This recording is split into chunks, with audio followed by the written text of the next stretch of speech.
સુરત શહેરના ઉધના વિસ્તારમાં 28 વર્ષ પહેલાં થયેલી મોટી ચોરીના ફરાર આરોપીને એલસીબી ઝોનની 1 ટીમે ઓપરેશન ટ્રેપ હેઠળ ધરપકડ કરી છે.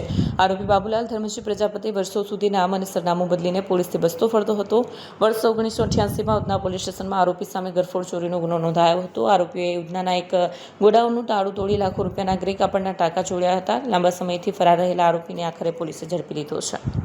मेहरबान पुलिस कमिश्नर सूरत शहर के मार्गदर्शन में ऑपरेशन ट्रैप के अंतर्गत सूरत शहर के जोन 1 एलसीबी ने एक बड़ी सफलता हासिल की है, जिसमें 28 साल के नाश्ता फरता जो कि घरफोड़ चोरी का आरोपी है और 28 साल से पुलिस उसको लगातार ढूंढ रही है. सीआरपीसी कलम 70 के वांटेड आरोपी को राजस्थान से जोन 1 एलसीबी टीम ने पकड़ के लेके आया है. जो गुना रजिस्ट्रेशन नंबर 109/1998 दाखिल हुआ था उधना पोस्टे में 1998 साल में, और इसमें जो वांटेड आरोपी है उसका नाम बाबूलाल धर्माजी प्रजापति है. कुल जो घरफोड़ चोरी उस समय हुई थी 1998 में वो 3,24,900 रुपये की थी.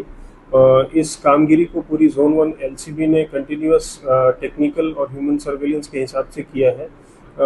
कई बार ऐसा हुआ है कि वहाँ पे जाने पे आरोपी वहाँ से छटक के भाग जाता था, इसीलिए जोन 1 एलसीबी ने अलग तरीका अपनाया और वहाँ पे जाके लोकल जो वेशभूषा था उसमें अपने आप को ढाला. 3-4 दिन वहाँ पे रहे, लोगों का कॉन्फिडेंस जीता, उसके बाद वहाँ से आरोपी को पकड़ के लाने में सफलता हासिल की है. और इससे हम यही मैसेज देना चाहते हैं कि आरोपी चाहे कितना भी इंटेलिजेंट हो, लेकिन पुलिस आज नहीं तो कल उस तक जरूर पहुँचती है और कानून के हवाले करती है.